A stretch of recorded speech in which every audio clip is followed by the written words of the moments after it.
Hey guys, Coach Adam and IFBB Bikini Pro Anya Nicholson talking to you again today. Today we picked out one of Anya's favorite exercises for her hams and glutes, which is going to be the back extensions. So we're going to give you some tips and tricks on how to do this, not just properly, but more efficiently for bikini, and give her some tips that she does with it as well.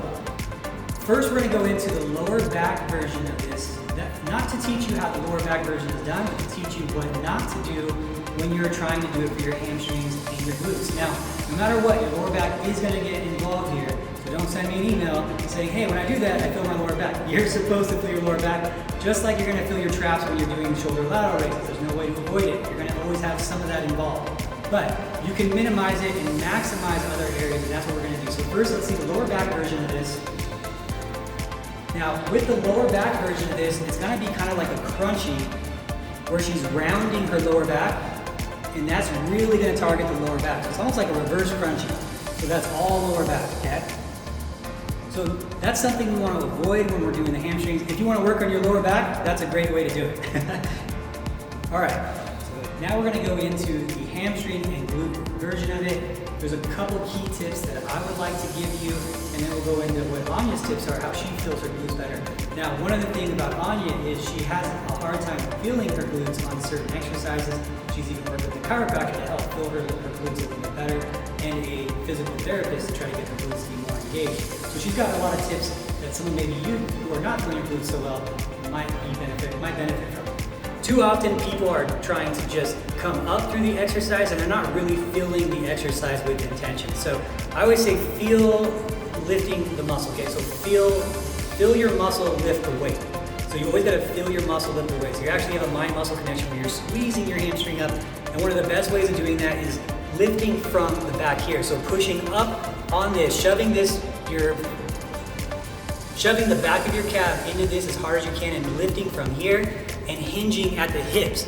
Now when you hinge at the hips, you're gonna keep your back straight as possible, okay? You wanna make sure that you're not bending like we showed you in the example of rounding the lower back. So you can do hands across the chest, how she's gonna do it. You can do, if you wanna make this a little harder, you can put hands up in the air. It's really up to you on how you wanna do it. The farther your arms are away from your body, the more leverage there is, the harder it's gonna be to lift the weight. So let's go ahead and see you do the form. As you can see, she's bending at her hips. There's no rounding of the lower back. It's straight as a board. She's focusing on squeezing the glutes. She's shoving off the back of her calves. She's squeezing those hamstrings and glutes, not just on the way up. She's squeezing them on the way down, and a lot of people forget that part of this. You're going to be building muscle both eccentrically and concentrically, and creating a stimulus through that. Okay, so we're just trying to create a stimulus and get maximum time and attention, maximum load the whole time. So squeeze up, squeeze down.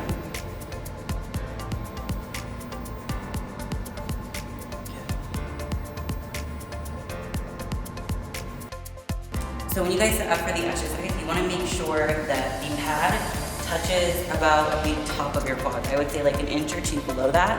That way when you're executing the exercise and you're coming down, this part of the pad isn't hitting the top of your hips and it doesn't limit your range of motion. So you want to make sure that you have full range of motion, you go all the way down, and of course come all the way back up. So second tip that I have for you guys is to make sure that you angle your toes outward. That's going to help you target the upper outer edge of your glute. Of course, with the glute focus back extension, making sure you do, like Adam said, that you press into your heels when you're executing the exercise. Super important to make sure that you're using full range of motion, keeping constant tension on the glutes, and then keeping a slower tempo. So you don't want to go too quickly through the exercise, and make sure you're taking your time, really feeling things out. This is going to be one of those exercises that you want to feel the burn, feel the squeeze. Make sure you take things slow, take it controlled, and yeah, those are the tips that I have for you guys. Yeah, and is there anything in particular that helped you when you weren't feeling your glutes on this exercise at one point that you changed? I know you have your feet more outward than most. Is there anything else in particular that was helpful for you?